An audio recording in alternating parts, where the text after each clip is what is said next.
Vikramshila IAS coaching institute, 14 बीघा ऋषिकेश। ठीक है, इतिहास पढ़ रहे थे हम। कल हमने पढ़ा था कि शेरशाह सूरी ने किस प्रकार से अफगान राजवंश की द्वितीय अफगान राजवंश की स्थापना की या सूरवंश की स्थापना की। ठीक है, उसी को आगे बढ़ा रहे हैं। तो शेरशाह सूरी ने क्या किया, उसको एक खतरा था कि मुगल कहां से आ सकते हैं, उत्तर पश्चिम से आ सकते हैं। कहां से आ सकते हैं, उत्तर पश्चिम में से। तो जब उसने साम्राज्य स्थापित कर दिया या सिंहासन पर अधिकार कर लिया, तो उसके बाद उसने क्या किया, उत्तर पश्चिम को सुदृढ़ किया। मतलब उसकी जो सीमा है, उत्तर पश्चिम की सीमा है, उसको सुदृढ़ किया ताकि वहां से मुगल दोबारा क्या ना कर सकें, अटैक ना कर सकें। इसलिए वहां पे उसने कुछ किलों का निर्माण किया और उन्हें बोला जाता है रोहतासगढ़ के किले। क्या, अब क्या है कि रोहतासगढ़ पड़ता है बिहार में। कहाँ पड़ता है? तो क्वेश्चन पूछने वालों ने जानबूझ के पूछा कि शेरशाह सूरी ने रोहतासगढ़ी के किले का निर्माण कहाँ पर किया। अब क्योंकि रोहतासगढ़ तो बिहार में है, तो आधे से अधिक लोगों ने सोचा कि बिहार में ही कराया होगा, जिन्होंने पढ़ा नहीं था। इसका उत्तर बिहार नहीं होता, इसका उत्तर होता है उत्तर पश्चिम में। कहाँ पर? तो अगर कभी क्वेश्चन आ गया कि रोहतासगढ़ के किलों का निर्माण किसने कराया, तो एक तो आंसर ये हो गया शेरशाह सूरी। दूसरा क्वेश्चन होगा कि रोहतासगढ़ के किलों का निर्माण कहाँ पर कराया, तब आपने बोलना उत्तर पश्चिमी या उत्तर पश्चिमोत्तर या पश्चिमोत्तर, क्या, उत्तर पश्चिमी सीमा। ठीक है, अच्छा, दूसरा क्या किया उसने, पश्चिमोत्तर सीमा पर मुगलों की एक वफादार जनजाति निवास करती थी, जिनको बोलते थे क्या, गख्खरों। क्या बोलते, गख्खर बोलते थे उन्हें। क्या बोलते थे? एक जाति जनजाति थी वहां पर, बड़ी खतरनाक लड़ाका जनजाति जिसको बोलते हैं, वो मुगलों की वफादार थी। उन पर भी अटैक किया इसने। किसने? शेरशाह सूरी ने उन पर आक्रमण किया, लेकिन वो गख्खरों को कभी भी पूर्ण रूप से क्या नहीं कर सका, पराजित नहीं कर सका, क्योंकि गख्खर बड़े खतरनाक थे भाई। क्या थे? उनको पराजित करना असंभव जैसा था। ठीक है, वहां पुरुष ही नहीं, वहां महिलाएं, बच्चे सब लड़ाके थे, सब मिलकर लड़ते थे। ठीक है, उनकी सेना मतलब उनको पराजित नहीं कर सका। एक मैंने बता दिया रोहतासगढ़ कहाँ, उत्तर पश्चिमी सीमा पर बना दिया। अगला क्वेश्चन जो बनता है उसकी विजयों का सही क्रम पूछेगा। वो क्या पूछेगा कि शेरशाह सूरी की सही विजयों का सही क्रम क्या है। तो सबसे पहले उसने क्या किया, मालवा को जीता। मालवा को कब जीता उसने? 1542 में जीता। कब जीता?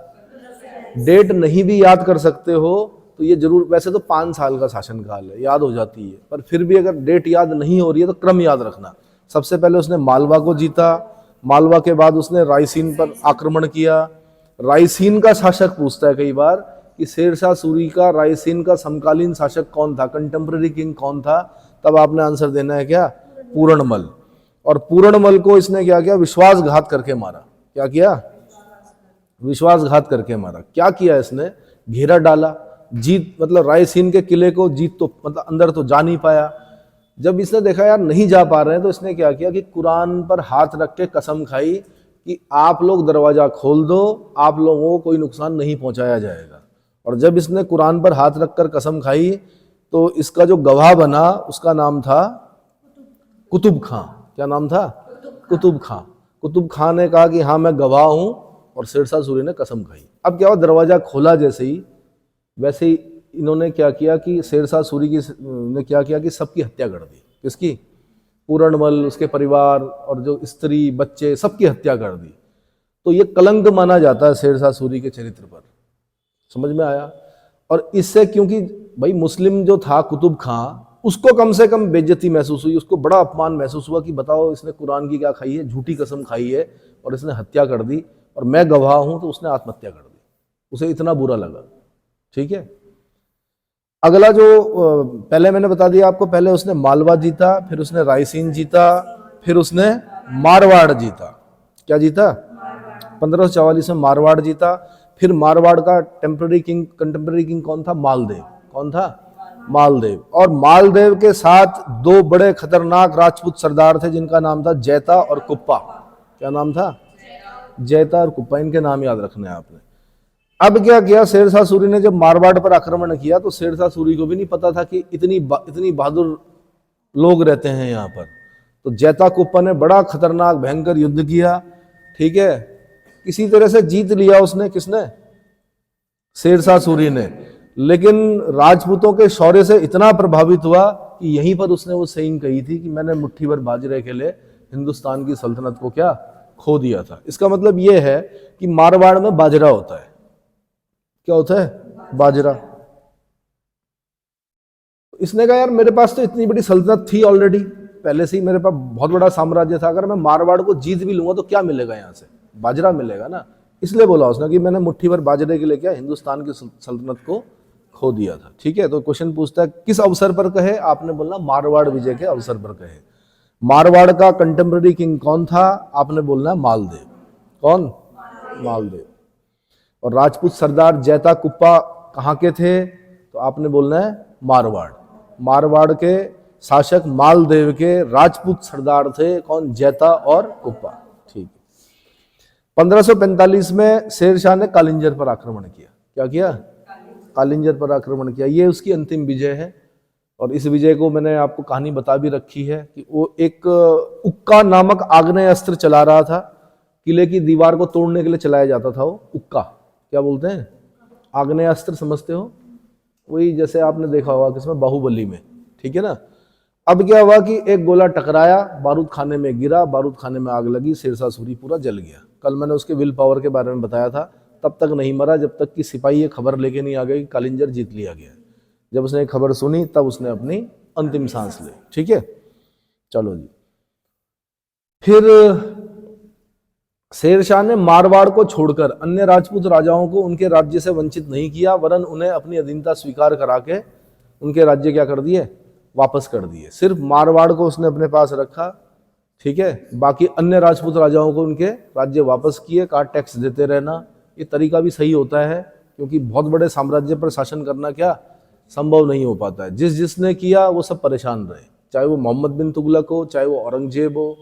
जिसने बहुत बड़ा साम्राज्य जब हो जाता तो क्या होती है, उसको क्यों ना कहीं विद्रोह होते रहते हैं। क्या होते हैं? कहीं ना कहीं विद्रोह होते रहते हैं। ठीक है।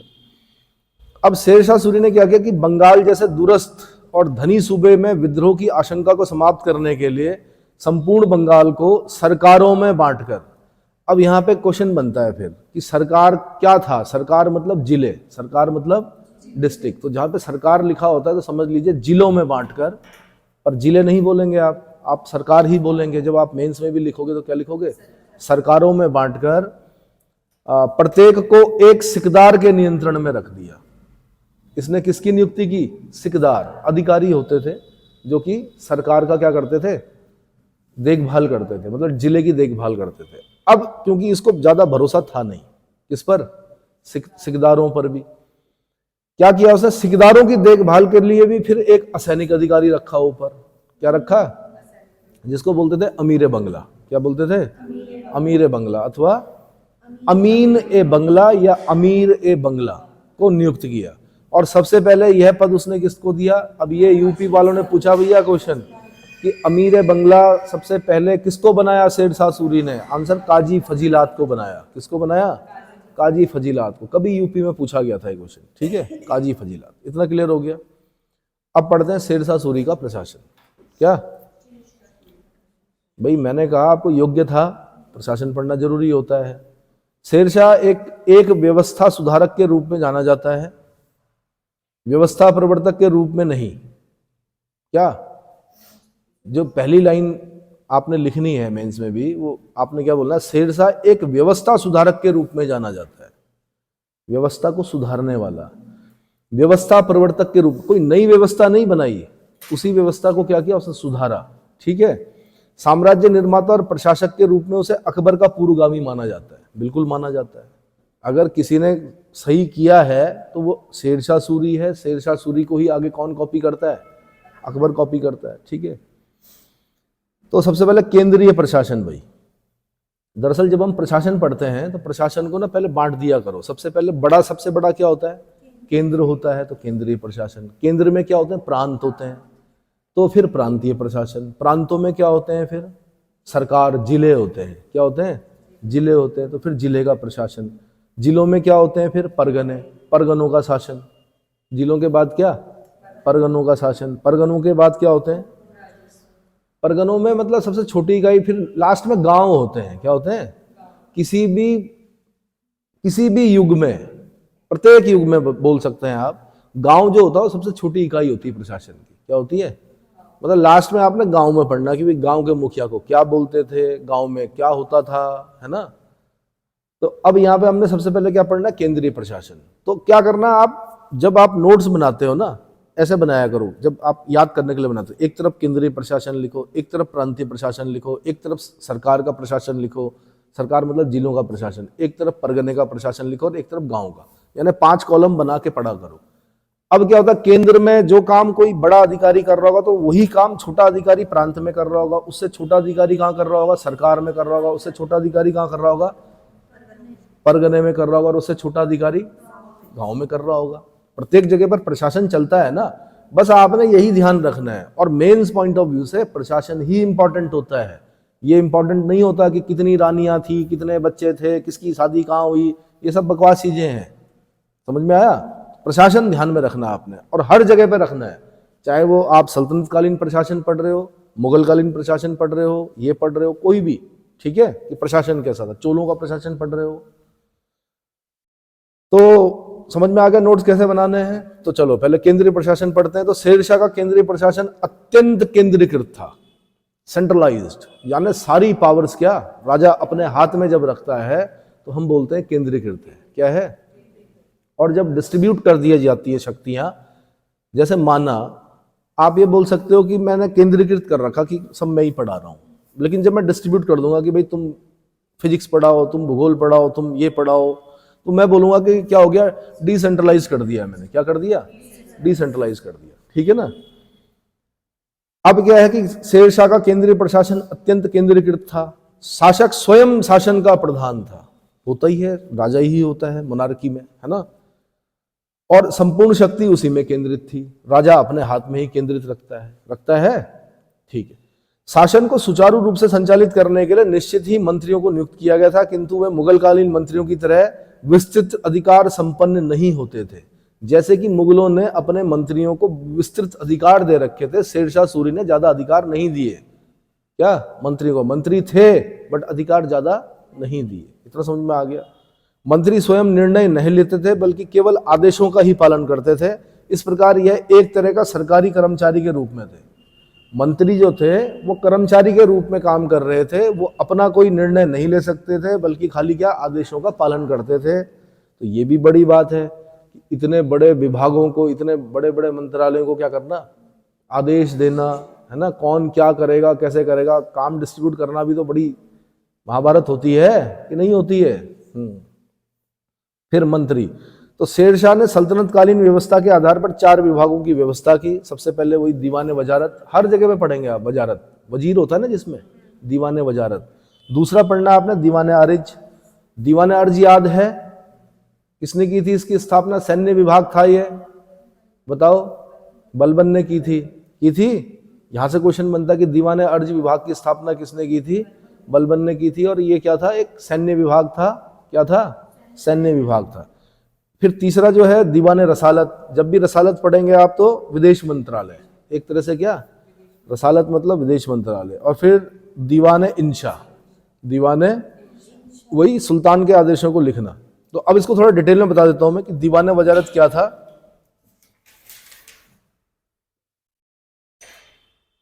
राज्य के यह लगान और अर्थव्यवस्था का प्रधान था। दीवाने वजारत, लगान समझते हो? हाँ, टैक्स, लैंड टैक्स जो है, यह लगान और अर्थव्यवस्था का प्रधान था। राज्य के आय व्यय की देखभाल करना और अन्य मंत्रियों के कार्यों की देखभाल करना भी किसका दायित्व था? दीवाने वजारत का, जिसको आम भाषा में आप वजीर बोल सकते हैं। क्या बोल सकते हैं? ठीक है। दीवाने अर्ज आपको मैंने बता दिया, स्थापना किसने की? बलबन ने की। ये क्या होता था? सैन्य विभाग होता था। लेकिन क्या करता था ये? सेना का संगठन करना, सेना की भर्ती करना, सेना की रसद की व्यवस्था करना, सेना के हथियारों की व्यवस्था करना, है ना, सेना की शिक्षा की व्यवस्था करना, उनका नियंत्रण करना, उनकी देखभाल करना, ये किसका काम था? दीवाने अर्ज विभाग का काम था। किसका? दीवाने अर्ज विभाग का। लेकिन ध्यान रखना कि ये सेनापति नहीं था। क्या नहीं था? मतलब इसका जो हेड होता था वो दीवाने आरिज जो होता था, दीवाने अर्ज विभाग है, दीवाने आरिज जो है वो क्या है? उसका हेड है। अर्ज जो है विभाग है, दीवाने अर्ज उसका हेड है। तो दीवाने अर्ज सेनापति नहीं होता था, सेनापति अलग होता था। इसका काम खाली क्या, व्यवस्था करना, क्या, ठीक है, ठीक है जी। उसके बाद दीवाने रसालत, क्या, अच्छा ध्यान रखना कि दीवाने अर्ज सैन्य विभाग था, ये स्वयं भर्ती नहीं कर सकता था, शेरशाह सूरी के नियंत्रण में होती थी भर्ती, ये अपने आप नहीं कर सकता था भर्ती। भले ही हमने बोला कि सेना की भर्ती करना, रसद की व्यवस्था करना, लेकिन मैंने कहा शेरशाह सूरी के देख रेख में होती थी सैनिकों की भर्ती, ऐसे नहीं किए जाते थे, ठीक है। दीवाने रसालत ये विदेश मंत्री की भांति कार्य करता था। दीवाने रसालत क्या करता था, विदेश मंत्री की भांति कार्य करता था, और राज्य से पत्र व्यवहार और उनके संपर्क क्या, उनसे संपर्क रखना इसका मुख्य उत्तरदायित्व था, ठीक है। कभी कभी राज्य की ओर से दिए जाने वाले दान की भी देखभाल करता था, कौन, दीवाने रसालत। इतना क्लियर हो गया। अब चौथे नंबर पे आता दीवाने इंशा। दीवाने इंशा मतलब सुल्तान के आदेशों को लिखना, उनका लेखा जोखा रखना, राज्य के विभिन्न भागों में सूचना पहुंचाना, किसका काम था, आंसर दीवाने इंशा का काम था। बार बार सुनोगे आप तो अपने आप ही याद हो जाएगा आपको, ठीक है, एक बार में नहीं होता यार। और मैं बार बार इसलिए नहीं बोल पा रहा हूं क्योंकि अभी कोर्स काफी ज्यादा है, उसको पूरा कराना है, ठीक है। तो आशीर्वादी लाल श्रीवास्तव के अनुसार दीवाने काजी और दीवाने बरीद नामक दो अधिकारी भी मंत्री पद के ही समान थे। दीवाने काजी क्या करता था, न्याय का कार्य करता था, काजी क्या करेगा, न्याय का कार्य करेगा। दीवाने बरीद जो था वो गुप्तचर विभाग, बरीद मतलब गुप्तचर विभाग, और डाक व्यवस्था की देखभाल करना। दीवाने बरीद का काम क्या था, डाक व्यवस्था की देखभाल करना और गुप्तचर विभाग संभालना, ठीक है। अब ये तो हो गया केंद्रीय प्रशासन, क्या हो गया। उसके बाद आता प्रांतीय शासन। प्रांतीय प्रशासन में क्या था, शेरशाह ने अपने संपूर्ण साम्राज्य को कितनी सरकारों में विभाजित किया था, 47। यहां से एक क्वेश्चन बनता है, कितने में, 47, ठीक है। चलो जी, फिर दरअसल क्या है कि केंद्र प्रांतीय प्रशासन के बारे में बहुत ज्यादा नहीं पता है शेरशाह सूरी के। डॉक्टर आशीर्वादी लाल श्रीवास्तव कहते हैं कि शेरशाह के समय में एक तो उन हिंदू राजाओं के राज्य थे जिन्हें आधिपत्य स्वीकार कराने के बाद वापस कर दिया गया था। इसके अतिरिक्त ऐसे सूबे थे जिन्हें इख्ता पुकारा जाता था, क्या पुकारा जाता था, इख्ता पुकारा जाता था, जिसमें फौजी गवर्नर या सूबेदार की नियुक्ति की जाती थी।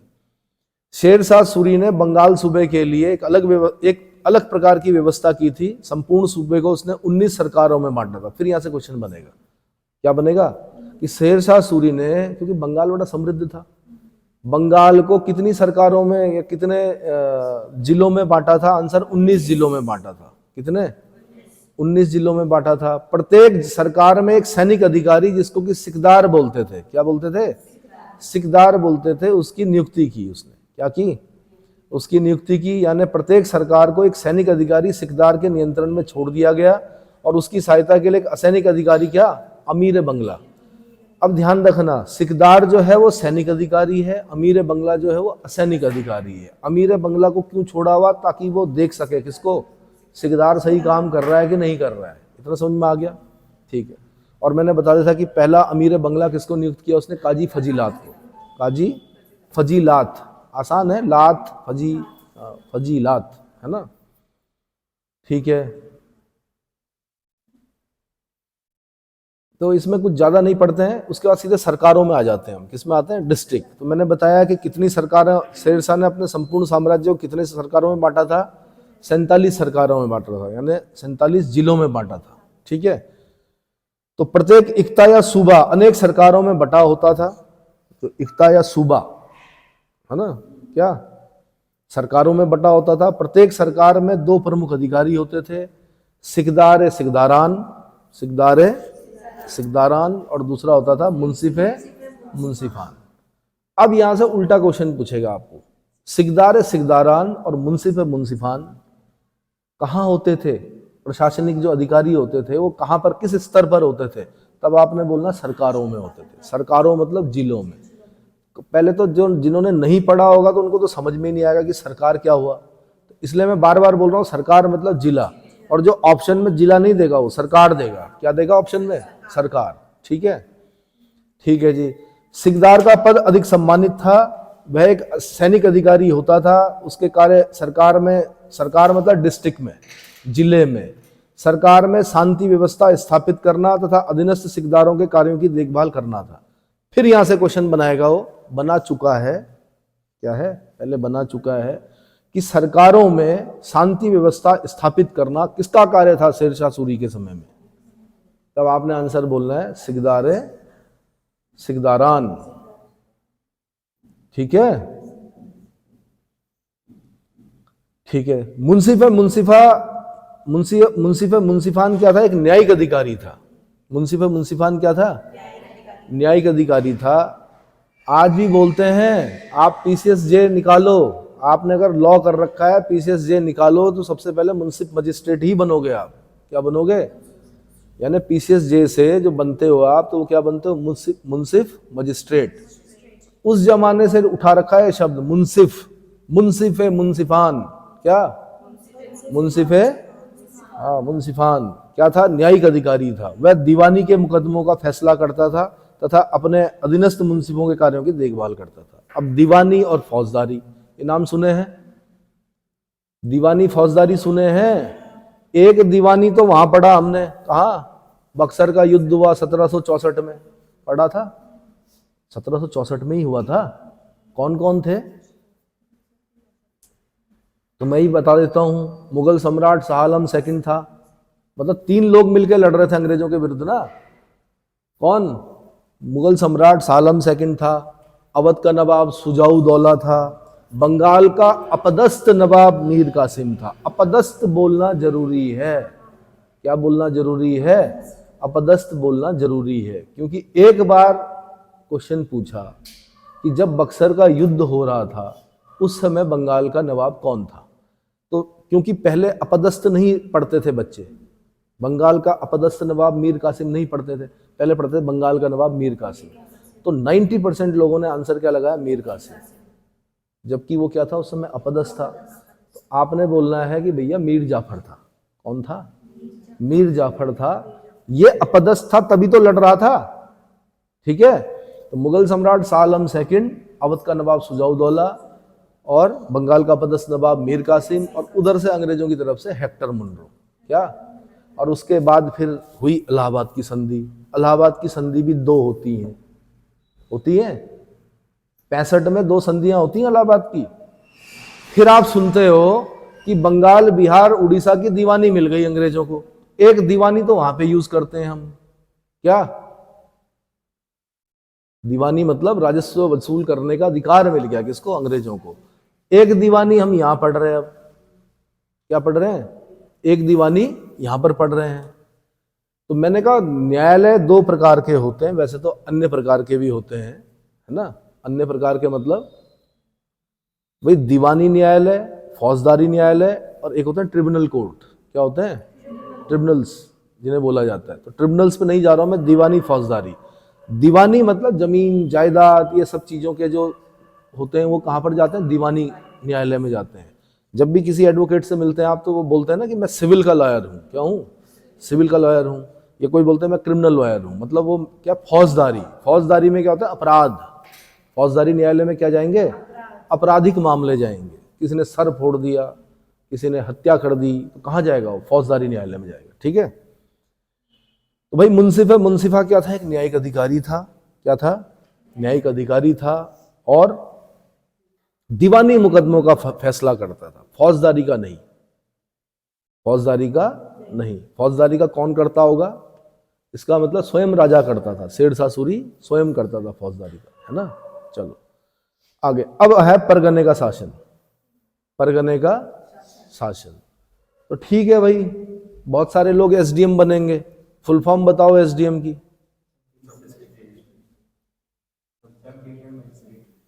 ठीक है, और अगर मैं बोलूं कि हिंदी में अगर मैं बोलूं कि परगना अधिकारी कौन होता है? एसडीएम ही होता है। परगना अधिकारी, परगने का अधिकारी होता है कौन? एसडीएम। ठीक है, आपने सही बताया कि सब डिविजनल मजिस्ट्रेट। यहीं से एक क्वेश्चन और याद आया मुझे, और सही बताऊं तो बहुत सारे लोगों को पता ही नहीं था उसके बारे में। एक बार पूछा कि आईएएस किस मंत्रालय के अधीन कार्य करता है? बताओ तो। अब यही तो बात है, तुरंत आंसर देना बहुत आसान होता है, गलत आंसर देना, सही आंसर दो। आईएएस किस मंत्रालय के अधीन कार्य करता है, ये बताओ मुझे आप। हाँ, और आप सुन के चौंक जाएंगे जब आप पढ़ेंगे ग्रीवेंसेस, पेंशन, ये जब आप सुनेंगे तो आप बोलेंगे यार ये तो हम सोच भी नहीं सकते थे कि इसका आंसर ये होगा, है ना। Ministry of public grievances and, बोलो हिंदी में भी बोलना, पेंशन। हाँ जी, अरे भाई आईएएस बोल रहा हूं मैं। आईएएस जो होता है वो किस मंत्रालय के अधीन होता है? अरे नहीं भाई, आप मिनिस्ट्री ऑफ पब्लिक ग्रीवेंसेस निकालो पहले। मिनिस्ट्री ऑफ पब्लिक ग्रीवेंसेस है and pension.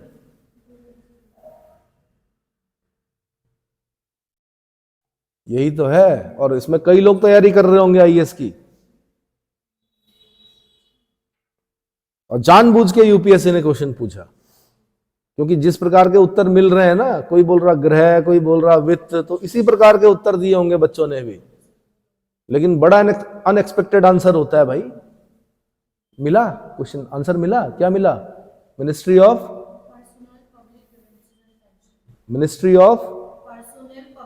Personal and public grievances and pension. समझ में आया? इस मंत्रालय के अधीन कार्य करता। क्लियर हुआ? हाँ जी, ठीक है जी। अब हम आते हैं परगने पर। कहाँ आते हैं? परगने पर। तो जैसे आज एसडीएम होता, उस जमाने में कौन था देख लेते हैं। प्रत्येक सरकार परगनों में बटा होता था। डिस्ट्रिक्ट किस में बटा होता था भाई? आज भी तो यही होता है। डिस्ट्रिक्ट में कौन होगा? डीएम होगा, डिस्ट्रिक्ट मजिस्ट्रेट होगा। परगने में कौन होगा? एसडीएम होगा। कौन होगा भाई? जैसे हमारा राज्य उत्तराखंड, 2 मंडल हैं, गढ़वाल मंडल, कुमाऊं मंडल है। फिर जिले हैं। कितने जिले हैं? 13 जिले। अभी तो 13 ही हैं, और बनने की बात चल रही है। अभी 13 जिले हैं। ज्यादा जिले कहाँ हैं? गढ़वाल मंडल में है। कितने जिले हैं? 7 जिले हैं। और 6 जिले कहाँ हैं? कुमाऊं मंडल में है। उन जिलों में कौन बैठते हैं? जिलाधिकारी बैठते हैं। कौन बैठते हैं? फिर जिले किस में बटे होते हैं? परगनों में। क्या किस में बटे होते हैं? तो परगनों में कौन बैठते हैं? एसडीएम बैठते हैं। और फिर क्या होती है? परगने से नीचे क्या होगा फिर? सीधे ग्राम नहीं होता, और भी डिवीजन होता है। ठीक है, अच्छा ग्राम होता है, तो ग्राम में सरकार का कौन आदमी बैठता है बताओ? सरकार के कौन कौन आदमी बैठते हैं? पटवारी नहीं बैठता है? और वीडियो भी बैठता है, विलेज डेवलपमेंट ऑफिसर। बताया जाता है कि विलेज का डेवलपमेंट करता है कि वीडियो, विलेज डेवलपमेंट ऑफिसर बैठता है। तो मैंने कहा ये जो परीक्षाएं दे रहे हो ना आप, जब आप ग्रुप सी दोगे तो वीडियो बनोगे, विलेज डेवलपमेंट ऑफिसर। नाम भले ही ऑफिसर है, बट हो क्या आप ग्रुप सी हो। फिर आप पीसीएस दोगे तो आप बनोगे ब्लॉक डेवलपमेंट ऑफिसर। ब्लॉक अफसर बिटिया पे एक नाटक आता था, कई उस नाटक को देखकर बड़े उत्साहित हुए, उन्होंने भी तैयारी शुरू की। अफसर बिटिया है ना, ठीक है। तो ब्लॉक डेवलपमेंट ऑफिसर, ब्लॉक मतलब कई सारे गांव, हाँ ब्लॉक बनता है। जैसे आपका ब्लॉक कहाँ है? अब देखो आपका ब्लॉक कहाँ है, जहां आप रहते हो आपका ब्लॉक कौन सा है? डोईवाला ब्लॉक है। डोईवाला की विधानसभा जो वो है ना क्षेत्र, वो छोटा है और ब्लॉक बड़ा है। क्या है? ब्लॉक बड़ा मतलब उसका एरिया ज्यादा बड़ा है। और आपका जो यहां रहते हैं, आपका ब्लॉक कहाँ है यहां वालों का? फकोट, नरेंद्र नगर। समझ में आया? हाँ चलो, तो प्रश्न ये है बच्चों, प्रत्येक सरकार क्या होता था? परगनों में बटा होता था। ठीक है, जिसमें एक सिकदार, एक मुंसिफ, एक फौजदार और एक 2 कारकुन होते थे। क्या होते थे? 2 कारकुन होते थे। अब आप पूछोगे कारकुन मतलब? कारकुन मतलब क्लर्क। कारकुन मतलब क्लर्क। ठीक है, फौजदार मतलब खजांची। फौजदार मतलब खजांची। अब जैसे क्या है, आप अगर पीसीएस निकालोगे माना, और अगर उसमें टीओ बन गए तो क्या बनोगे आप? Treasury officer. और ट्रेजरी क्या होती है? जहां सरकारी धन कहां होता है आपका? ट्रेजरी में, है ना? तो वहां के अधिकारी बनोगे आप, क्या? ट्रेजरी ऑफिसर, ठीक है। फिर उनका जो हेड होगा वो आईएएस में लोअर जो, ठीक है, वो निकल के तब वो ट्रेजरी का क्या होगा? हेड होगा। इतना क्लियर हो गया? तो चलो जी, फिर क्या हुआ? सिकदार क्या कितने कितने बैठते थे परगने में? एक सिकदार बैठता था, एक मुंसिफ बैठता था, एक फौतदार के ब्रैकेट में बोलना आपने खजांची, और 2 कारकुन, 2 क्लर्क बैठते थे, ठीक है। ठीक है जी। सिकदार के साथ एक सैनिक दस्ता होता था और उसका कार्य परगने में शांति व्यवस्था बनाए रखना होता था। किसके साथ? सिकदार के साथ एक सैनिक दस्ता होता था। आप अपने उसमें देखो ना, आप परगना है, चौकी होती है, पुलिस थाना होता है कि नहीं होता है? चौकी होती है, कौन होते हैं वहाँ पे? सिपाही होते हैं भाई। उसमें असिस्टेंट सब इंस्पेक्टर भी होगा, सब इंस्पेक्टर भी होगा। अगर थाना है तो वहाँ कोतवाल होंगे, है ना, 3 स्टार लगा के बैठे होंगे, ठीक है। फिर नीचे सिपाही होंगे, सिपाहियों में भी क्या होगा? अलग अलग रैंक होगा, किसी की 1 पट्टी होगी, किसी की 2 पट्टी होगी। तो किस लिए बैठे हुए वो लोग? आप लोगों के लिए बैठे हुए हैं। क्या क्या करने के लिए? शांति व्यवस्था। क्या करने के लिए? तो उस जमाने में भी ऐसा था, उस जमाने में भी ऐसा ही था, ठीक है। तो मुंसिफ का कार्य क्या था भाई? तो दीवानी मुकदमों का निर्णय करना। एक हो गया मुंसिफ है मुंसिफान, बड़ा हो गया। लेकिन अगर हम खाली बोल रहे हैं मुंसिफ, तो मुंसिफ क्या हो गया? छोटा अधिकारी हो गया और वो परगने में बैठा। मुंसिफ है मुंसिफान बड़ा अधिकारी हो गया, वो कहां बैठा हुआ? जिलों में बैठा हुआ। इतना समझ में आ गया? अब यहाँ पे मुंसिफ बैठा हुआ, तो मुंसिफ का काम क्या है? दीवानी मुकदमों का निर्णय करना, भूमि की नाप करना, भूमि को नापना, लगान की व्यवस्था करना। क्या करना? लगान की व्यवस्था करना, ठीक है। फौतदार क्या होता था? खजांची होता था। कारकुन क्या होता था? हिसाब किताब करने वाला क्लर्क, ठीक है। तो मैंने आपको बताया था कि मनोज कुमार का एक गाना है, क्योंकि मैं एक क्लर्क हूं, उसको जरूर सुनना आप, ठीक है। उसने उसमें अपना दुख बता रखा है कि देखिए, आसानी से जो चीज मिल जाती है ना, ठीक है, मिल गया, जॉब लग गई, लेकिन उसके बाद जो वर्क बर्डन है, देखो वर्क बर्डन तो जितना ऊपर आप जाओगे उतना ज्यादा वर्क बर्डन है, लेकिन डिसीजन मेकिंग और फैसिलिटीज जो होती हैं वो बढ़ती जाती हैं आपकी। नीचे स्तर पर क्या होता है? फैसिलिटीज उतनी नहीं होती, ठीक है। और इतना काम करने के बाद भी, सबसे ज्यादा काम कौन कर रहा है? क्लर्क कर रहा है, लेकिन उसके बाद भी क्या, उतना सम्मान नहीं है जितना वो ऊपर बैठे हुए अधिकारी को है ना। तो इसलिए बोल रहा हूं कि एक बार प्रयास करो पूरा, क्या ऊपर से सोचना शुरू करो, नीचे से मत सोचो। एक बार अगर आप कहीं लग गए माना, उसके बाद भाई तैयारी करना बड़ा मुश्किल हो जाता है, ठीक है। अगर आप 10 से 5 की ड्यूटी करोगे तो उसके बाद तो बड़ा कठिन हो जाता है। फिर आओगे, थके हुए आओगे, फिर पढ़ोगे, कैसे करोगे? हालांकि ऐसा नहीं कि नहीं करते हैं लोग, करते हैं, करने वाले निकालते भी हैं, लेकिन मैं कह रहा हूं थोड़ा कठिन हो जाता है। दो चीजें। अभी आप जो लोग बेरोजगार हैं, ऊपर से सोचो पहले, ठीक है। चलो, कारकुन भी हो गया भाई। फिर गांव, आपको पता ही है शेरशाह ने गांव की परंपरागत व्यवस्था में कोई परिवर्तन नहीं किया, और छेड़ाखानी करनी भी नहीं चाहिए एक अच्छे शासक को, ठीक है। गांव में परंपरागत चौकीदार होता था, पटवारी होता था। कौन होता था? पटवारी। प्रधान होता था, को सरकार स्वीकार करती थी। आज भी तो होते हैं, गांव में एक प्रधान होता है जिसे आप चुनते हो, होता है। वार्ड मेंबर होते हैं। सरकारी अधिकारी जो होता है वो पटवारी होता है, उसकी अपनी एक चौकी होती, पटवारी चौकी होती है। अब तो उतना सम्मान नहीं रहा। पहले तो उत्तराखंड में जब पटवारी जी आते थे ना, तो सारे बच्चे, महिलाएं, बूढ़े सब भाग के अंदर चले जाते थे। कहा? पटवारी जी आ रहे हैं। कौन? इतना डर होता था, किसका? पटवारी जी का, ठीक है। अब तो लोग पढ़े लिखे हो गए, तो एक खामखा का डर था, मतलब पटवारी जी आ गए। और जो भी चीज है, बढ़िया चीज जो होती थी, जैसे खेत में कोई लग गया कोई चीज, तो पटवारी जी को भेजनी है भाई, है ना। इतना काम करते हैं वो, समझ में आया? पटवारी से प्रमोट होके क्या बनेंगे? क्या बनेंगे? कानून गो बनेंगे। क्या बनेंगे? कानून गो से प्रमोट होके क्या बनेंगे? नायब तहसीलदार बनेंगे। नायब तहसीलदार से प्रमोट होके क्या बनेंगे? तहसीलदार बनेंगे। तहसीलदार से प्रमोट होके क्या बनेंगे? एसडीएम बनेंगे। एसडीएम से प्रमोट होके क्या बनेंगे? एडीएम बनेंगे, ठीक है। एडीएम से प्रमोट होके क्या बनेंगे? तब जाके कहीं 20 साल में जो हमारे पहले पीसीएस थे, उनको 2023 में जाके आईएएस का काडर मिला। कितने साल लग गए? 20 साल लग गए cadre मिलने में। आईएएस cadre मिलने में कितने लग गए? 20 साल। एक तरीका ये भी होता है कि सीधे आईएएस निकाल लो, जरूरत ही नहीं है। और एक तरीका हो गया कि पटवारी बने जैसे, तो पटवारी से कानून गो से नायब तहसीलदार से तहसीलदार, तब तक बूढ़े हो गए। क्या हो गए? बूढ़े हो गए। समझ में आया? हाँ, ऐसा हो सकता है कि बाद में आप कृत्य उप जिलाधिकारी समझते हो? कृत्य समझ जाओगे जब बन जाओगे। चलो आगे। मतलब जब एसडीएम नहीं होते तो एसडीएम जैसी पावर दी जाती है, कृत्य उप जिलाधिकारी, कृत्य जिलाधिकारी। मतलब जिलाधिकारी हर समय थोड़े मिलेंगे, हर समय साइन करने वाली अथॉरिटी थोड़े होंगे। जिलाधिकारी को तो पता नहीं कितने काम होते हैं। तो फिर जो सबसे बड़े वो होंगे, प्रमोट हो के बुढ़ापे में रिटायरमेंट का 1 साल बचा हुआ होगा, तो उनको बोला था आप कृत्य जिलाधिकारी हो। क्या हो? चलो जी, तो इतना समझ में आ गया भाई।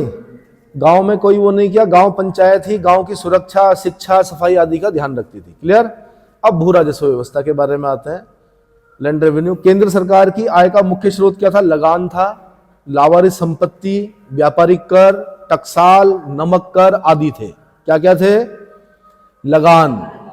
मेन जो सोर्स होता है इनकम का किसी भी राज्य का, वो क्या होता है? लगान। दूसरा जो था वो लावारिस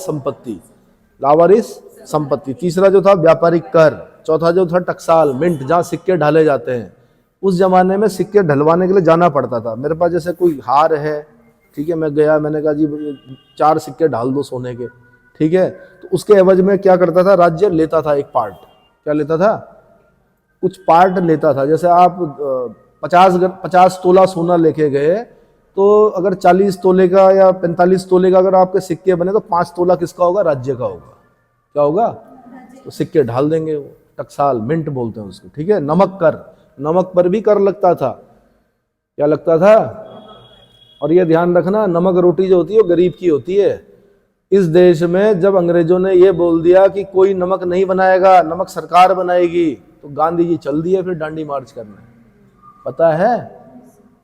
गए थे उत्तराखंड के 3 लोग भी थे दांडी मार्च में। कौन कौन थे? कौन कौन थे दांडी मार्च में उत्तराखंड के 3 लोग? अब देखो ना, बड़ा अनएक्सपेक्टेड सा क्वेश्चन पूछता हूं मैं नहीं पूछता हूं, एग्जामिनिंग बॉडी पूछती है। और मैं वो चीज बताता हूं जो आपको नहीं पता होती है। अब एक बार प्रश्न पूछा, दांडी कहां पड़ता है? कहां पड़ता है भाई? ये तो सबको पता है, गुजरात में। डिस्ट्रिक्ट पूछा उन्होंने। इतने बेवकूफ नहीं थे पूछने वाले, उनको पता था कि सबको पता है गुजरात में है दांडी। उन्होंने कहा डिस्ट्रिक्ट क्या? नवसारी डिस्ट्रिक्ट। कौन सा डिस्ट्रिक्ट? नवसारी डिस्ट्रिक्ट में पड़ता है दांडी। बच्चे सब याद करके गए, कितने लोग चले थे गांधी जी के साथ, कितने मील की यात्रा की, सब पढ़ते हो आप, अभी पढ़ेंगे हम आगे चलकर। लेकिन किसी ने ये नहीं पढ़ा कि दांडी पड़ता कहाँ है। तो दरअसल ज्योग्राफी का, भले हिस्ट्री का क्वेश्चन था, लेकिन ज्योग्राफी के हिसाब से उसका आंसर देना था। दांडी पड़ता है नवसारी डिस्ट्रिक्ट। और फिर यूपीएससी ने भी ऐसा ही क्वेश्चन पूछा किसी जमाने में। ये मत सोचना कि 25 साल पहले के आईएएस ऐसे रहे होंगे। 25 साल पहले का क्वेश्चन बता रहा हूं मैं आपको। उसने कहा कि दांडी मार्च के संबंध में कौन कौन से कथन सत्य हैं या कौन सा असत्य है, सारी चीजें बताई उसने। इतने लोग चले, बिल्कुल सही था। इतने किलोमीटर चले गांधी जी, ये भी सही था। दांडी पहुंचे, तारीख भी बताई, यहां पहुंचे, गांधी जी ने नमक बनाया। चौथा ऑप्शन क्या दिया उन्होंने? आंसर उसका जो निकल के आया था उस जमाने में, गांधी जी ने नमक नहीं बनाया। गांधी जी ने सांकेतिक रूप से नमक उठाया। क्या उठाया? और उस कानून को तोड़ दिया, क्योंकि अंग्रेज सरकार ने क्या कहा था कि तटों से कोई भी नमक नहीं उठाएगा। क्या नहीं करेगा? तटों से, समुद्र तटों से कोई भी नमक नहीं उठाएगा, क्योंकि तटों पर, यानी इस जगह पर जो भी चीज है वो सरकार की संपत्ति है, सरकार उठाएगी, सरकार बनाएगी। गांधी ने कहा क्यों भाई? आम आदमी नमक बनाते थे बेचारे, गरीब लोग जो थे नमक बनाते थे, बेचते थे। गांधी ने कहा कि मैं क्या करूंगा, आपकी आज्ञा का उल्लंघन करूंगा, लेकिन विनय के साथ करूंगा। कैसे करूंगा? विनय के साथ। इसीलिए बोलते हैं सविनय। सविनय मतलब विनय के साथ, अवज्ञा, disobedient movement. Civil disobedient movement, विनय के साथ मैं आपकी आज्ञा का क्या करूंगा, उल्लंघन करूंगा। गांधी जी गए, तट पर गए, एक चुटकी नमक उठाया और कहा कि आपने मना किया था, मैंने तोड़ दिया कानून, खत्म। इसी को बोलते हैं सिविल डिसओबीडियंट मूवमेंट। पढ़ेंगे, अभी मॉडर्न पे भी जाएंगे। हाँ जी, कौन थे वो 3 लोग उत्तराखंड के? ज्योतिराम कांडपाल, भैरव दत्त, खड़क बहादुर, वीर गोरखा खड़क बहादुर। हाँ, इन 3 के नाम याद रखना कृपया। अगर मैं लोक सेवा आयोग होता तो मैं क्वेश्चन जरूर पूछता। हाँ, बिल्कुल आएगा। अगला भाई, टाइम बता दीजिए जरा मुझे, कितना हो गया? 40 मिनट हो गए।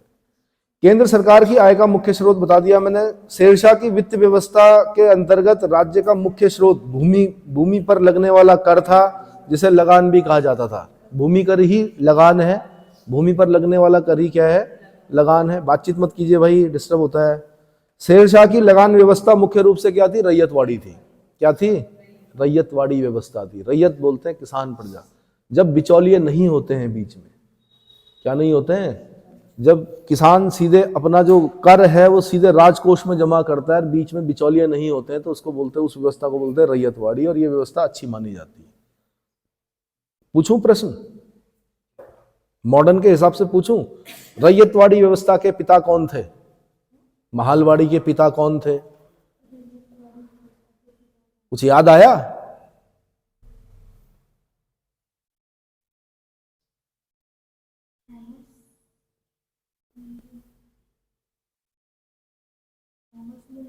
हाँ, Thomas Munro and captain read.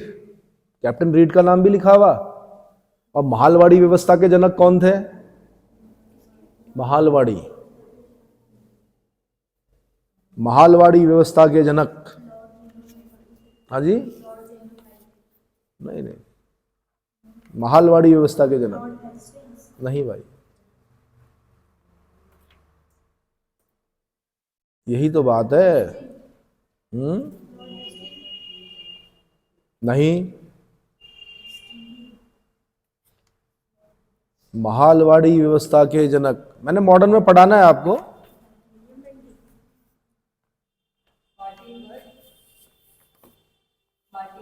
Martin bird. और एक और व्यवस्था होगी, थॉमस मुनरो, कैप्टन रीड। हाँ जी,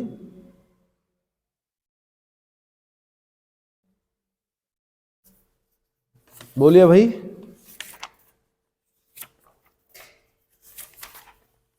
बताइए जल्दी।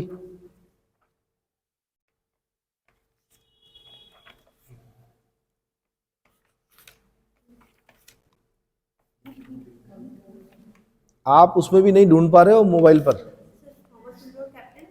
रीड शायद। कभी कभी क्या होता है, पूछते ही स्लिप हो जाता है।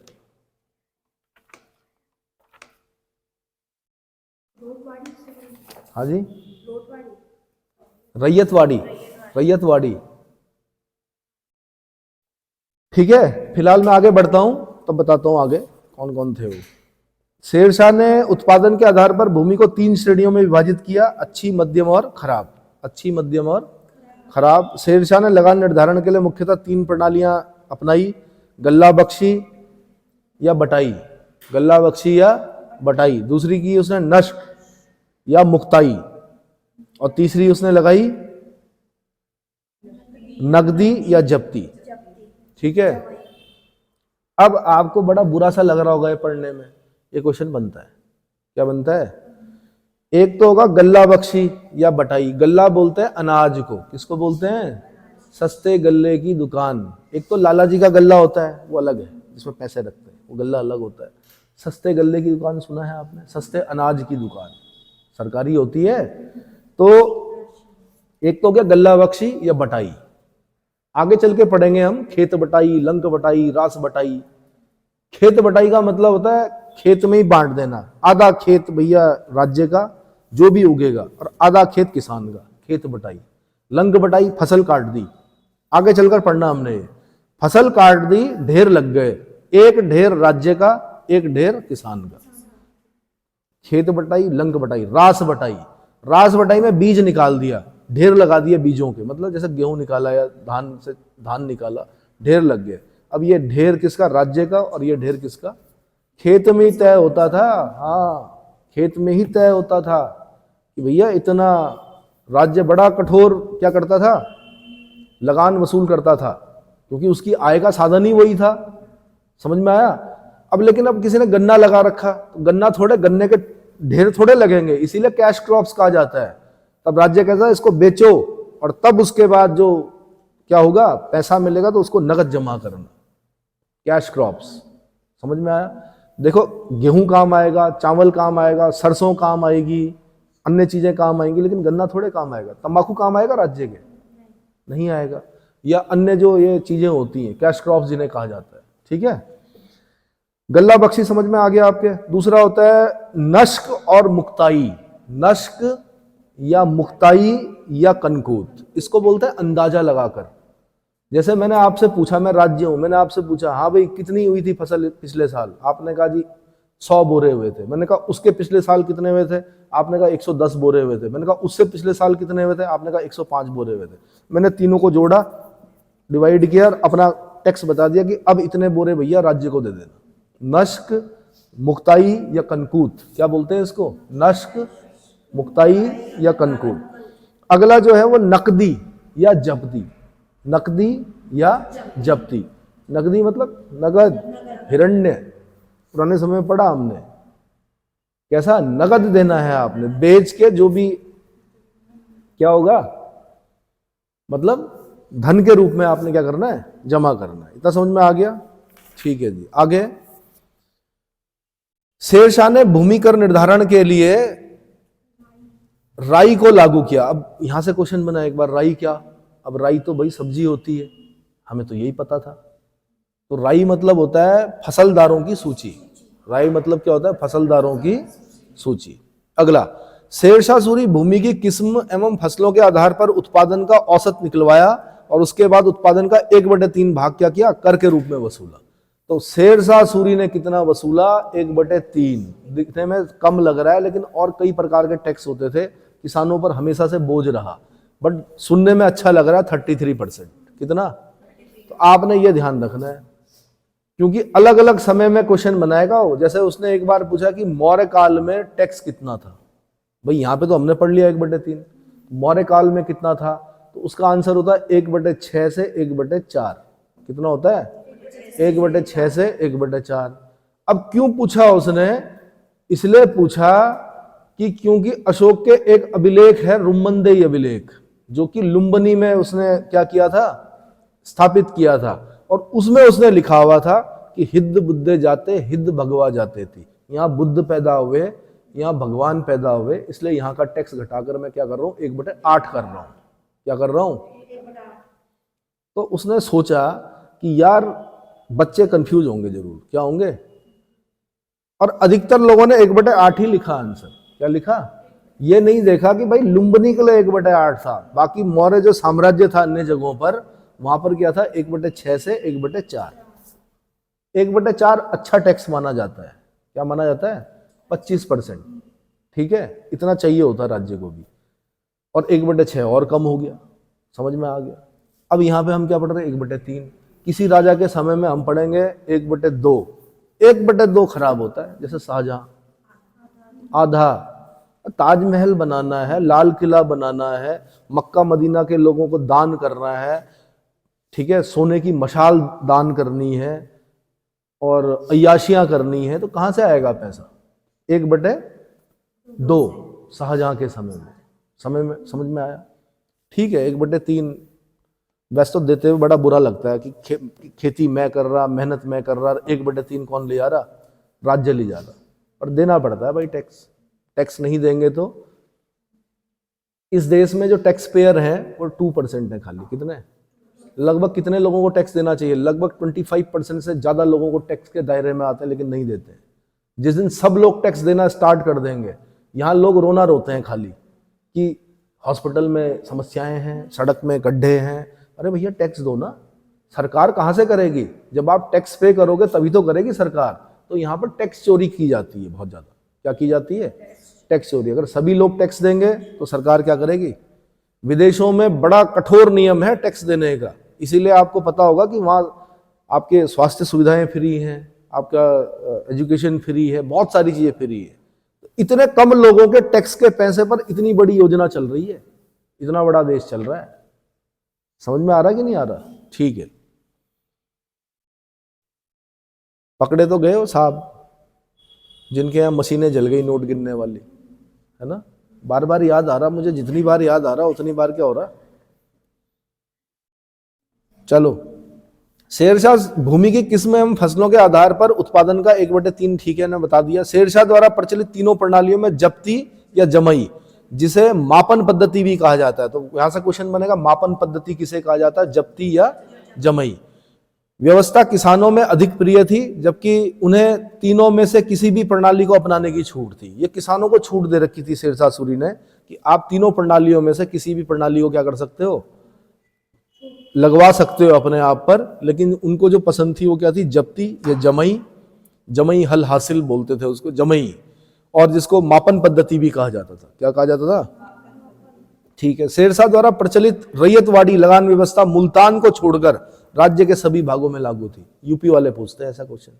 कहां नहीं थी? आंसर मुल्तान में नहीं थी। मुल्तान कहां पड़ता है? वहीं पड़ता है जहां से मुल्तानी मिट्टी निकलती है, वहीं पड़ता है जहां कभी सहवाग, मुल्तान का सुल्तान बोलते हैं ना सहवाग को, वीरेंद्र सहवाग को मुल्तान का सुल्तान बोलते हैं कि नहीं बोलते हैं? अरे पाकिस्तान में पड़ता है भाई मुल्तान। कहाँ पड़ता है? वहाँ कोई मैच हुआ होगा, अब मैं तो देखता नहीं, तो सहवाग जी ने लगाए होंगे 200 पार किए होंगे, उनका नाम पड़ गया। कौन? वैसे हैं वो नजफगढ़ के। सहवाग कहाँ के हैं? वीरेंद्र सहवाग, नजफगढ़। नजफगढ़ कहाँ? दिल्ली के बगल में हरियाणा में पड़ता है नजफगढ़, है ना? बड़े बड़े किसान रहते हैं वहाँ, पशुपालक रहते हैं, भैंसे पालते हैं, 50-50, 100-100 भैंसे पालते हैं। मदर डेयरी वाले हाथ जोड़ के आते हैं उनके यहाँ, दूध दे दो जी हमें। क्या करते हैं? हाथ जोड़ के खड़े रहते हैं, क्योंकि इधर से मदर डेयरी, अब अमूल भी आ गया, मैंने सुना, अमूल श्रीखंड गुजरात वाला। चलिए, तो शेरशाह द्वारा प्रचलित रैयतवाड़ी लगान व्यवस्था कहां नहीं थी राज्य में? आंसर मुल्तान में नहीं थी। ठीक है। अगला, मुल्तान में शेरशाह ने राजस्व निर्धारण और संग्रह के लिए पहले से चली आ रही बटाई मतलब हिस्सेदारी प्रथा को ही चलने दिया और उत्पादन का 1/4 लगान वसूल किया। कितना? अब फिर ये गड़बड़ हो गया। तो जो अलग होता है ना, वो क्वेश्चन होता है कि भाई पूरे साम्राज्य में 1/3 था, यहां पर 1/4 था। कहां पर? मुल्तान में। तो इसको स्पेशल याद रखना आपने, 1/4 था।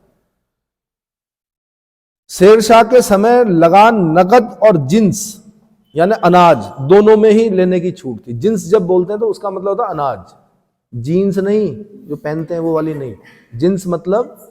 जिन्स मतलब अनाज, यानी किसान अनाज के रूप में भी जमा कर सकता था और नकद बेच के पैसे के रूप में भी क्या कर सकता था, जमा कर सकता था। ठीक है।